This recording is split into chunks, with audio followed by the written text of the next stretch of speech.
तो दोपहर 12 बजे का कोरोना बुलेटिन आप देख रहे हैं। न्यूज 18 पूरे भारत से लगातार कोरोना वायरस से जुड़ी खबरें आप तक पहुंचाता रहा है। देश में 21 दिन का लॉकडाउन है और आप भी नियमों का पालन करें और खुद को सुरक्षित रखने के लिए घर में ही रहें। न्यूज 18 इंडिया हर घंटे कोरोना बुलेटिन भी आप तक पहुंचा रहा है। लॉकडाउन के दौरान देश में 10 करोड़ लोग रोज न्यूज 18 देख रहे हैं। न्यूज 18 पर भरोसा करने के लिए हम अपने करोड़ों दर्शकों का धन्यवाद भी करते हैं। साथ ही इस मुश्किल घड़ी में अपने उन reporters, video journalist, design team और सपोर्ट स्टाफ के हौसले और जज्बे को भी सलाम करते हैं, जो देश के चप्पे चप्पे से आप तक हर खबर लगातार पहुंचा रहे हैं। पंजाब में व्यापारियों ने लॉकडाउन के दौरान फैक्ट्रियां चलाने से इनकार कर दिया। राज्य सरकार ने कारोबारियों को शर्तों के साथ फैक्ट्री चलाने की मंजूरी दी थी, लेकिन व्यापार मंडल ने लॉकडाउन की वजह से फैक्ट्री में बनने वाले सामान की सप्लाई में आने वाली दिक्कतों का हवाला देकर फैक्ट्री चलाने से इनकार कर दिया। हमारे साथ मौजूद हैं व्यापार मंडल के प्रधान सुनील मेहरा, उनसे बात कर लेते हैं। सर, पंजाब सरकार की तरफ से अनुमति दे दी गई है वे जो फैक्ट्री हैं जो बंद पड़ी हैं उनको खोलने की, क्या ताकि कि जो मजदूर है अपने घर वापस जा रहे हैं वो ना जा सके, उनको काम मिल सके। प्रधानमंत्री नरेंद्र मोदी जी ने पूरे देश में 3 हफ्तों का लॉकडाउन किया है जो 15 अप्रैल तक चलना है।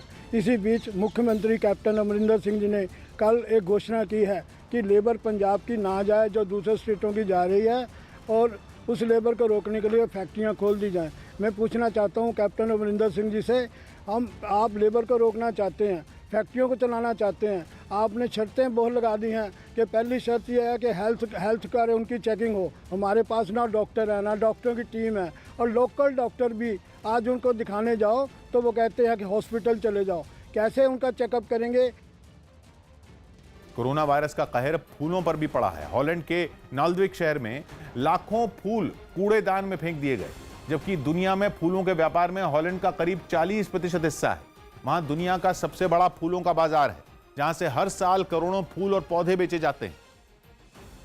लेकिन इस बार कोरोना वायरस की वजह से बाजार में फूलों के खरीदारी नहीं है, इसलिए वहां एक फूल मंडी में कई लोगों ने फूलों के गुलदस्ते जमीन पर फेंक दिए। गुलाब के गुलदस्ते और छोटे छोटे गमले भी जमीन पर पड़े दिखे। एक साथ इतने फूल फेंके गए कि फूलों का अंबार लग गया और फिर एक गाड़ी की मदद से फूलों को कूड़ेदान में डाला गया। बताया गया कि हॉलैंड में उगाए गए 80% फूलों को खरीदार नहीं मिलने की वजह से फेंक दिया गया। यह हाल तब है जब वहां ट्यूलिप सीजन चल रहा है। इस दौरान वहां ट्यूलिप समेत दूसरे फूलों की मांग सबसे ज्यादा होती है, लेकिन कोरोना वायरस ने पूरा कारोबार चौपट कर दिया।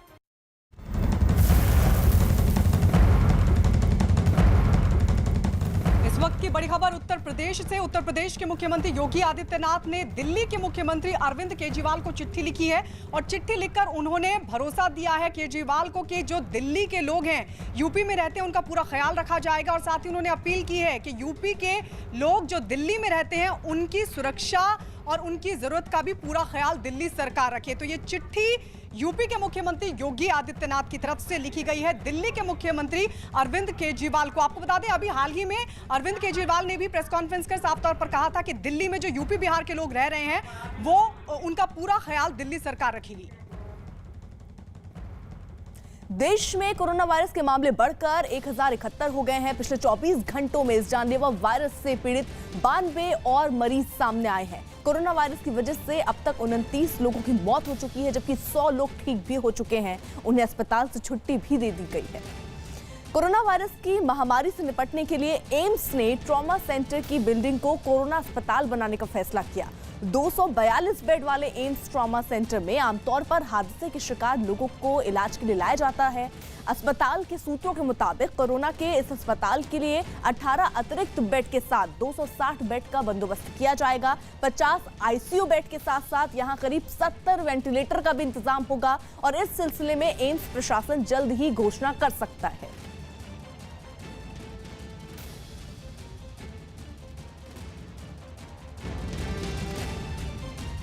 यूपी के हमीरपुर में लॉकडाउन में आज से सख्ती शुरू हो गई है। हमीरपुर में आने जाने से पूरी तरह से रोक लगा दी गई है। सभी जगह की सीमाएं सील कर दी गई हैं। जालौन, बांदा और कानपुर से आने जाने वाले को चेक किया जा रहा है और वापस भी भेजा जा रहा है। इसके लिए खुद डीएम और एसपी सड़कों में उतरकर कार्रवाई में जुटे हुए हैं। जो भी नियमों का पालन नहीं कर रहा है उसकी गाड़ियां सीज की जा रही हैं। डीएम ने अभी लोगों से अपील की है कि कोरोना से बचना है तो घर पर ही रहें।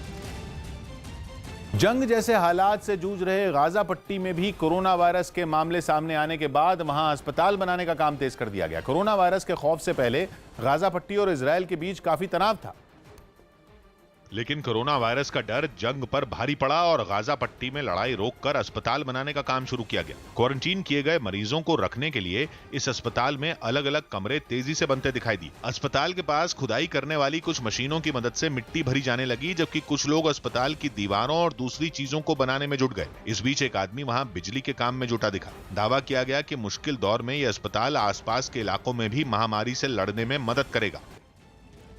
लॉकडाउन के दौरान लोगों को फिट रहने के लिए जागरूक करने के लिए प्रधानमंत्री नरेंद्र मोदी ने ट्वीट के जरिए अपने कुछ वीडियो शेयर किए, जिनमें वो योग करते दिखाई दिए। पीएम के ये वीडियो नमो ऐप पर भी देखे जा सकते हैं। पीएम ने लोगों से लॉकडाउन के दौरान फिट रहने के लिए योग करने की अपील की और उम्मीद जताई कि उनके इन टिप्स से लोगों को फायदा मिल सकता है। इस आसन को करने के लिए सबसे पहले आपको मकरासन की मुद्रा में आना होगा, जिसके लिए आप जमीन पर पेट के बल लेट जाएं और अपने पैरों को एक दूसरे से दूर रखें। अपने माथे को अपनी हथेलियों पर रखें और अपने शरीर को आराम दें। अब मकरासन। कोरोना वायरस का संक्रमण फैलने से रोकने के लिए दिल्ली में एक विधायक की नायाब पहल देखने को मिली। बीजेपी के विधायक अनिल वाजपेयी माइक के जरिए लोगों को दूर रहने की अपील करते दिखे।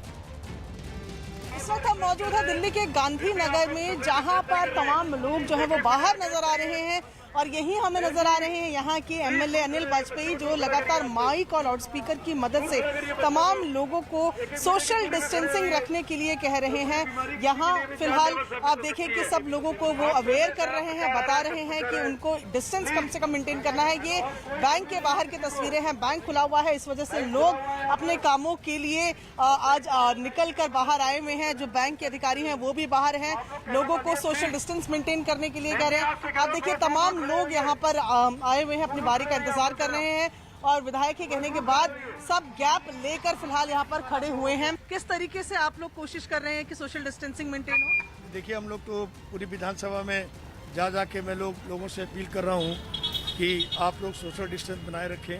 किसी चीज़ की कोई कमी नहीं है और लोगों को राशन भी मिल रहा है, स्कूलों में मिल रहा है। अमेरिका के पेंसिल्वेनिया राज्य में एक महिला पर जानबूझकर कोरोना वायरस फैलाने की कोशिश का आरोप लगा और पुलिस ने उसे हिरासत में ले लिया। बताया गया कि एक दिन पहले वो महिला पेंसिल्वेनिया के हैनोवर शहर में एक किराना स्टोर पहुंची और वहां रखे बेकरी, मीट और खाने पीने के सामान की ओर मुंह करके खांसने लगी, जिसके बाद स्टोर के कर्मचारियों ने उसे बाहर निकाला और पुलिस को जानकारी दी। इसके बाद स्टोर में रखे करीब $35,000 यानी भारतीय रुपयों में 26 लाख रुपए से ज्यादा का सामान कूड़ेदान में डाल दिया गया और पूरे स्टोर को सैनिटाइज किया गया। कुछ घंटे बाद पुलिस ने उस महिला को हिरासत में ले लिया और बताया कि महिला ने जानबूझकर किराना स्टोर में यह हरकत की। हालांकि उस महिला की शुरुआती जांच में कोरोना वायरस का संक्रमण नहीं पाया गया, फिर भी उसका मेडिकल टेस्ट कराया जा रहा है। अमेरिका ने जानबूझकर कोरोना वायरस फैलाने वालों के खिलाफ आतंकवाद विरोधी कानून के तहत कार्रवाई करने का आदेश दिया है।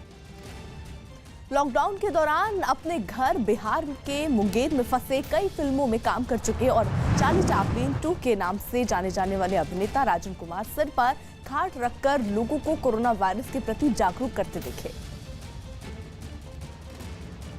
देश भर में लॉकडाउन का आज छठा दिन है, लेकिन छठे दिन भी लोग समझने के बावजूद इसको मानने को तैयार नहीं है कि उन्हें घर से नहीं निकलना चाहिए। मध्य प्रदेश के मंदसौर में नो व्हीकल जोन घोषित कर दिया गया है। इसके बावजूद भी लोग वाहन लेकर मेडिकल स्टोर और अस्पताल में भीड़ लगाए बैठे हैं। मंदसौर में जिला अस्पताल के ओपीडी के बाहर मरीजों की भारी भीड़ देखी जा रही है, वहीं मेडिकल स्टोर पर भी भारी भीड़ दिख रही है, जिसके बाद प्रशासन ने अब वाहनों को जब्त करना शुरू कर दिया है। पूरे देश में कोरोना वायरस का संक्रमण फैल चुका है और इससे बचने के लिए लगातार पूरी दुनिया में लोगों को एहतियात बरतने के निर्देश दिए जा रहे हैं। लोगों से कहा जा रहा है घर में ही रहे, लेकिन ओपीडी के सामने बड़ी भारी भीड़ पड़ गई। अभी 9 बज चुके हैं और डॉक्टर्स अभी यहाँ पर आए नहीं है, लेकिन आप देख सकते हैं, मैं आपको बाहर ओपीडी का दृश्य दिखाना चाहता हूँ कि यहाँ पर सैकड़ों लोग जमा हो गए हैं और यहाँ मरीजों की लंबी कतारें लगी है और जो गोले बनाए गए हैं उन गोलों के अंदर जो है मरीज अभी खड़े हैं और डॉक्टर्स का इंतजार कर रहे हैं। आप देख सकते हैं कि बड़ी लंबी कतारें लगी है, सड़क तक ये लाइन जा पहुंची है और लोग अभी डॉक्टर का इंतजार कर रहे हैं कि किसी तरह डॉक्टर यहाँ पहुंचकर इलाज शुरू कर दे। लेकिन अभी हर किसी को ये भय है कि सर्दी खांसी भी है तो उसे भय लग रहा है कि कहीं संक्रमण तो नहीं हो गया।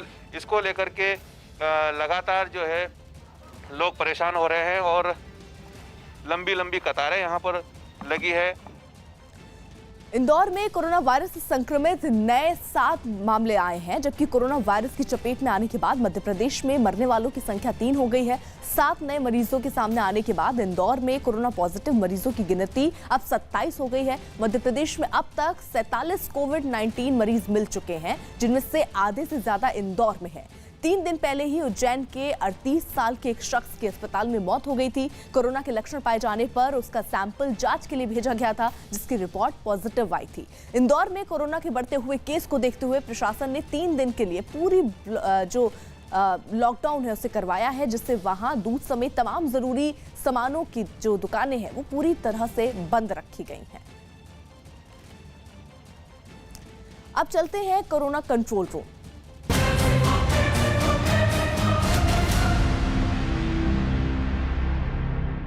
नमस्कार, मैं प्राची दुबे, आयु 24 वर्ष, निवासी रायबरेली।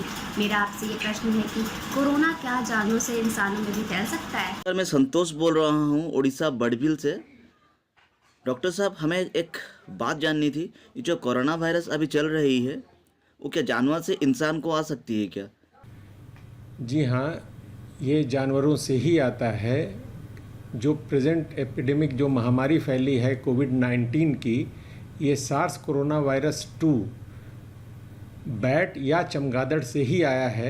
मेरा नाम मोहम्मद शाह है, मैं 27 साल का हूँ और दिल्ली से हूँ। मेरा सवाल ये है, क्या हमें नॉनवेज से परहेज़ करना चाहिए? मैं सौम्य सौरभ, भुवनेश्वर, उड़ीसा से हूँ। मेरा प्रश्न आपसे ये है कि क्या हमें नॉनवेज खाने से परहेज रहना चाहिए?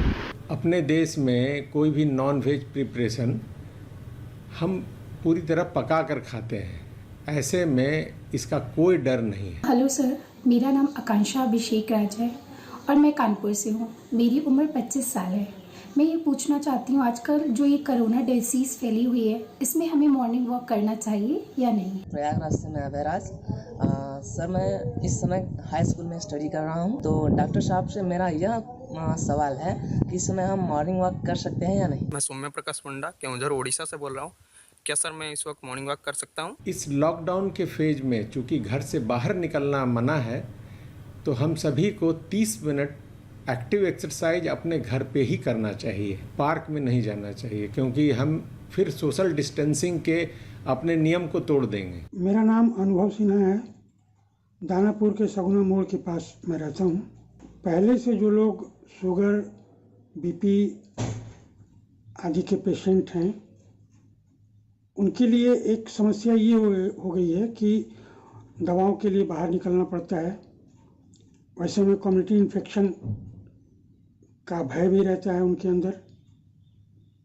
ऐसे लोगों को के बारे में कुछ ऐसी बात बताएं ताकि उन्हें इस संकट की घड़ी में राहत हो। उनको अपनी दवाएं नियमित रूप से लेनी चाहिए, और चूँकि ये मरीज हाई रिस्क कैटेगरी के हैं इस महामारी में, इनको अपने परिवार के दूसरे सदस्यों से भी हमेशा एक दूरी बनाए रखना होगा, क्योंकि कोई भी परिवार का सदस्य अगर संक्रमित होकर घर आ गया और उसके लक्षण आने से पहले ये बीमारी उनको संक्रमित कर सकती है। इसलिए अच्छा होगा कि जो खुद इन बीमारियों से संक्रमित हैं वो घर से बाहर बिल्कुल लॉकडाउन के फेज में ना निकलें।